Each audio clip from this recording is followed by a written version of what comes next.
Do you believe in the same things that the Orthodox Muslims believe in? Is the symbolic sign of the wheel that you saw in Libya and Arabia. No, it's not symbol. It ain't no symbolic sign. It's the real thing. What about the anthem you wrote that a white man's heaven is a black man's hell? Absolutely true. So that's generally true? Absolutely generally true, specifically true. I don't understand who is Master Farad Muhammad, because my religion teaches that you can't see God. God is a spirit, not a human being.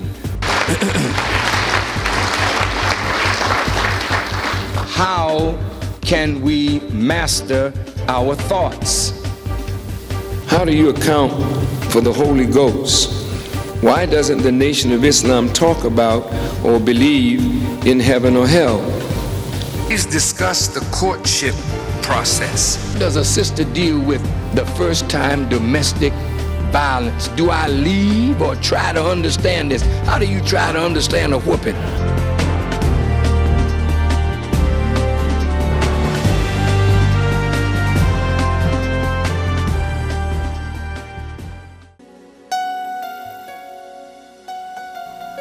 Mr. President,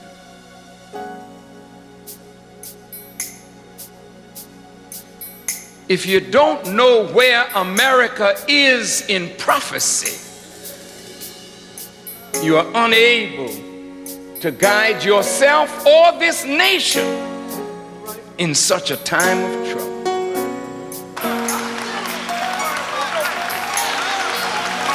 Don't be afraid. Don't be afraid. See, I am a student of Elijah Muhammad, and I believe him to be a warner from God to America and to us. And if I am his student, I have to warn.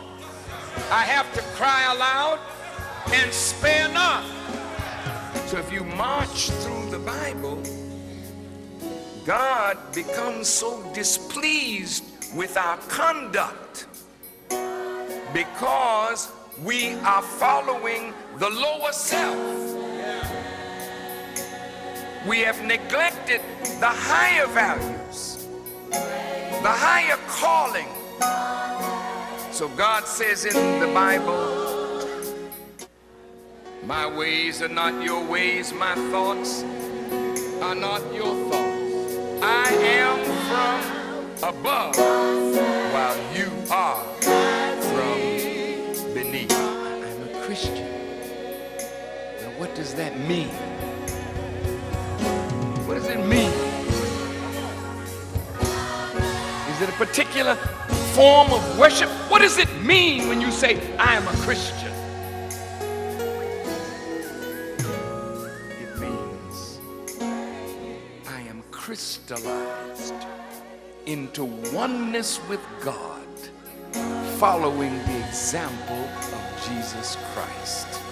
Now you answer the question. Are you that?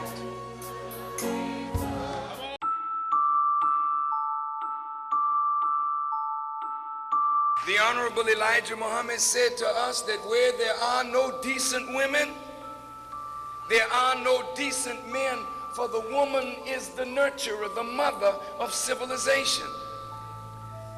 When a man can look at you through a see-through dress, what do you think he's thinking? You know what he's thinking. So a man comes in to your house. He didn't come in, you brought him in. And while he's hugging and romancing you, he's looking over your shoulder at your budding daughter. And some of you are so weak, even when your child will tell you what that man is trying to do, you don't want to lose him. So you allow the destruction of your flesh flesh and your blood. Each woman is more than flesh.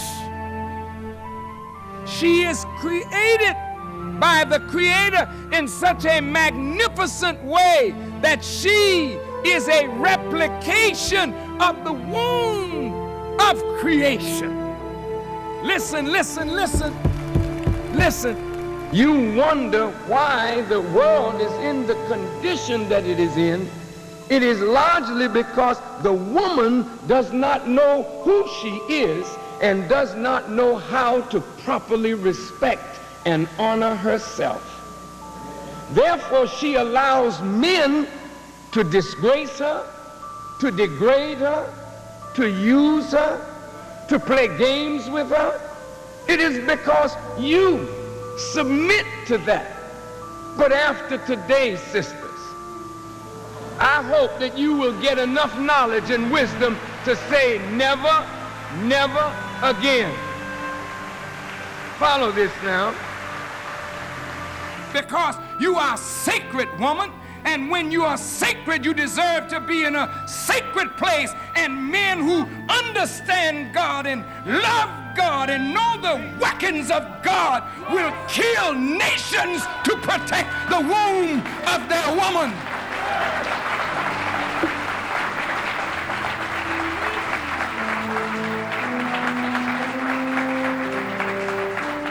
So you go looking somewhere else to find somebody else that's in the same state.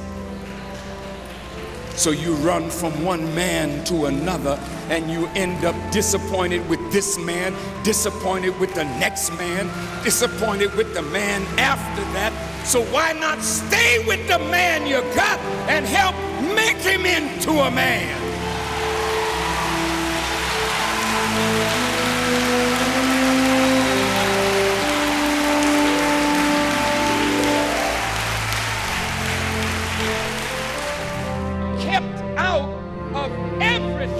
And by locking you out, man's own power has made him unbalanced. And his own power has driven him crazy.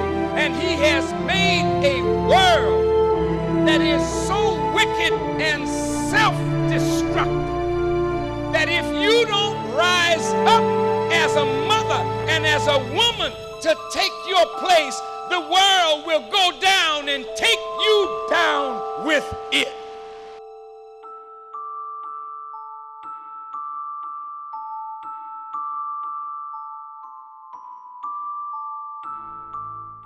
If it is the will of Allah, my beloved brothers and sisters in Georgia, Alabama, Mississippi, Louisiana, Texas, Tennessee, South Carolina, North Carolina, Arkansas, you all will know the price that our ancestors paid in this South to bring wealth and riches to America, England, and the Western world. All of it was built on our backs.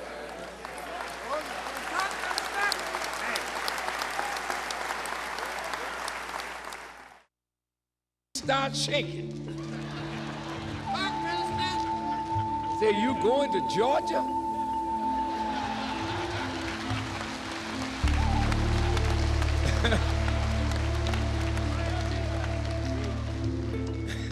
Because they know, brother, that our people have suffered in this state. Not to think of next door in Alabama.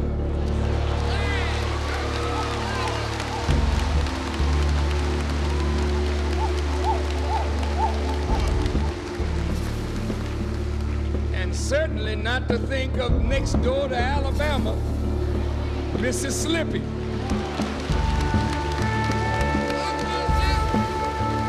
Black folk have suffered all over America, but in particular, particular Georgia, Alabama, Mississippi.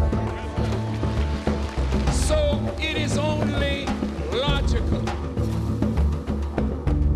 that where there is the greater oppression, the greater the leadership will come out from under such oppression.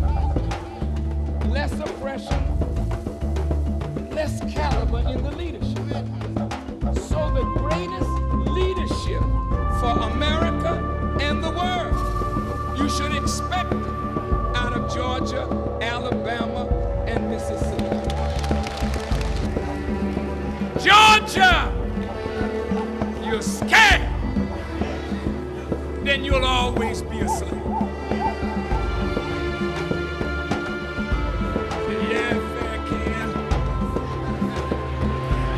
Farrakhan, you don't live down here. No, I live up there. And up there the same as down here.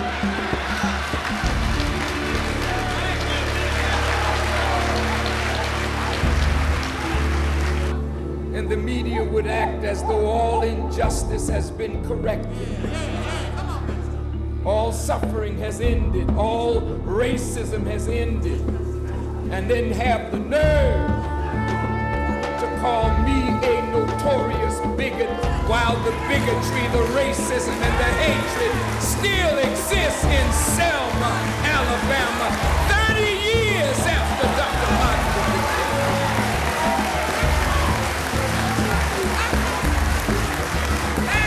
King. Just happened to be at the wrong place at the wrong time.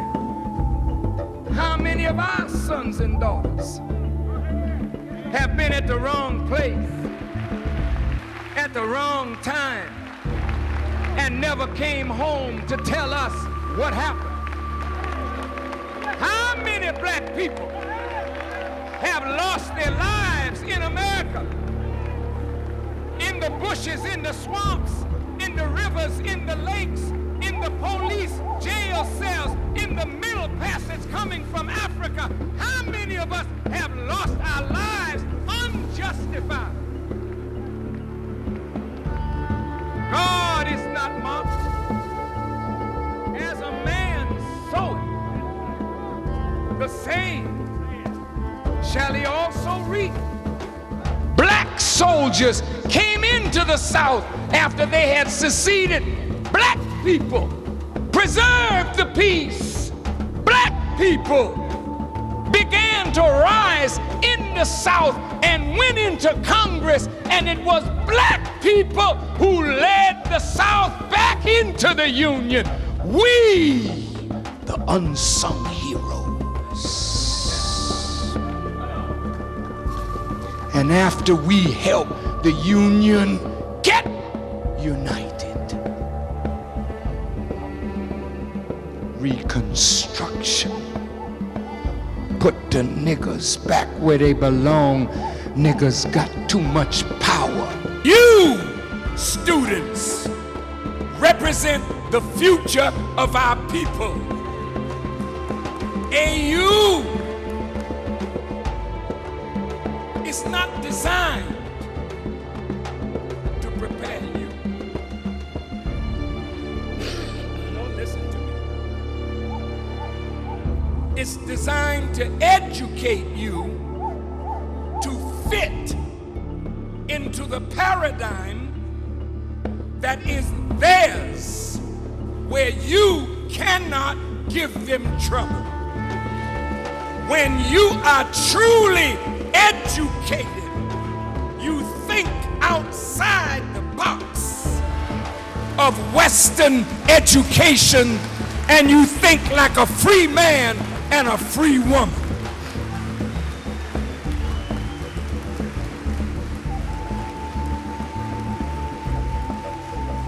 But the people must then get up and move. And as long as we are like Lazarus sitting at the gate of the rich man, begging for the crumbs that fall from the rich man's table, we will never have anything. Birmingham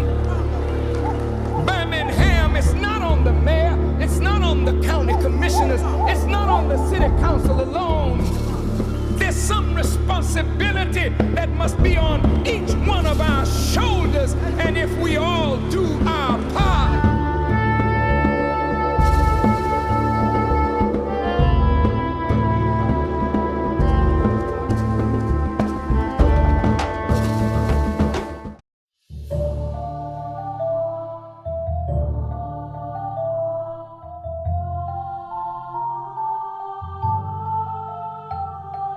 Before the Honorable Elijah Muhammad, the word Negro was the common word, or colored people. With the advent of the teachings of the Honorable Elijah Muhammad and his unique perspective on the history of the black man, he opened up our minds to who and what we were, not only in the cotton patches of Georgia, but beyond the Mayflower. And not just beyond the Mayflower, but back to the pyramids and the Sphinx and the buried civilizations under the sands of Africa. But not only there, he took us back into the rocks of the earth, and then he took us into the stars, and then he took us beyond the time when there was no sun, there was no moon, there was no star, and yet we were there. That great Sphinx out there with the head of a black man sitting on the body of a lion. Napoleon, so upset over these negroid features, he trained a cannon on the nose, blow the nose off. If you go into the museums in Egypt, you will find that a lot of the statues and whatnot have been mutilated,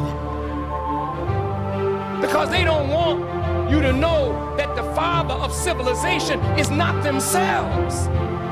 But this is not taking anything away from you to say that the father of civilization is black. And it don't make you superior because the father of civilization was black. But what it does, it showed you that if you gave civilization to the world once and you know who you were, then you know who you are, then you know what you're capable of becoming. But to blot out your history is to perpetuate the worst crime against us as a people. Do you think they respect us?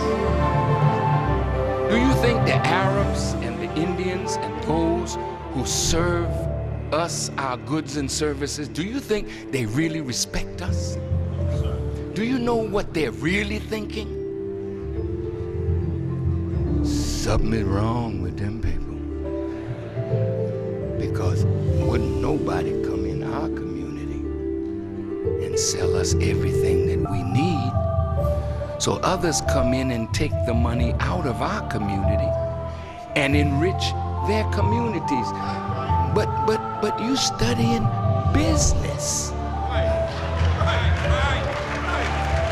But you're studying business administration. But when you get out of here, you look into the same slave master that your great-grandfather and mother looked to give you a job. You're not coming out of here with business knowledge to set up a business to provide jobs for your people. We that got through, we're more submissive. We submitted to our teachers. And we let them bend us and mold us. And the more we look like we accepted the bending and the molding, they applauded us. They patted us on the back. They gave us a star on the forehead. They gave us a passing grade. So you become the first Negro to do this, or the first Negro to do that, or the first Negro on Channel 5, or the first Negro on Channel 7, or the first Negro.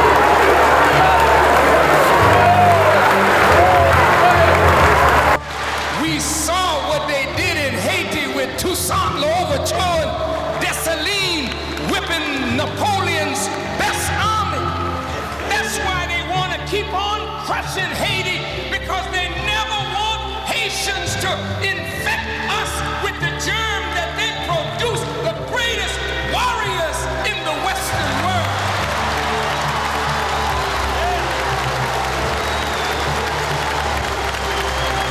You're not free. And the worst part about it is you love being the slave that you are. You don't want to be free, because in order to be free, you're going to have to take a bold step, and your enemy may come out against you. But I say, let's bring him out.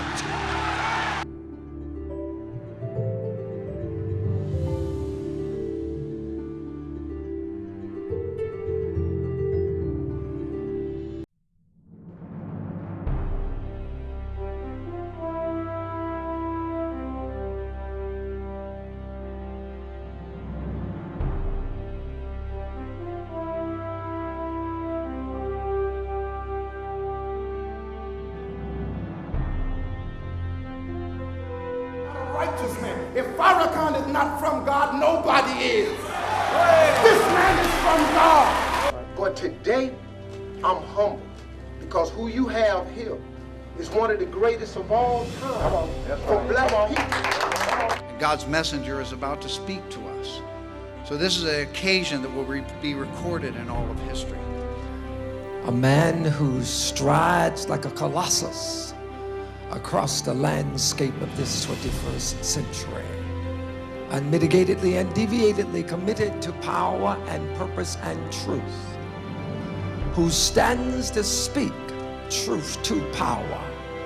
I've come here today to say simply that I support Minister Farrakhan. I don't care what you write. I don't care what you say. I understand the games and the trick. He'll never be tricked again. I support Minister Farrakhan. Whenever any black man is in trouble, he always come to your aid. Never be ashamed to stand up and say that Farrakhan is a friend of the black man. And I want I challenge all of the leaders that when you are asked by your enemy and those who oppressed us, my father is not a bigot. He's not a racist. He is not an anti-Semite. Can't talk about Minister Farrakhan unless you talk about the world being quiet, church being silent, mosque being silent. Everybody was silent. Politicians were silent. Preachers were silent. And then one day, up out of the mind of Elijah Muhammad rose a prophet in the 21st century and wrote a letter to Bush. He told Bush, we ain't gonna have you ambush our people, Bush.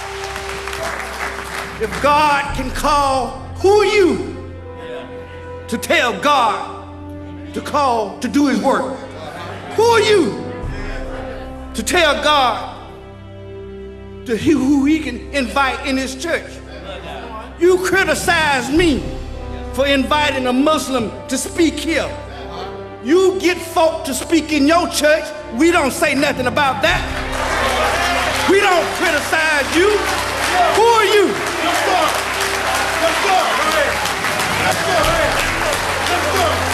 But the minister has shown you over and over and over so that a blind man can see that he is backed by a God that has more power than they got. And you know it. You know it. He has done his job in the teaching of the black man and black woman of America. He has stood up for us when we couldn't stand for ourselves. He has fought the good fight. He has put on the whole armor of God. And he has gone into battle for the black man and the black woman of this country.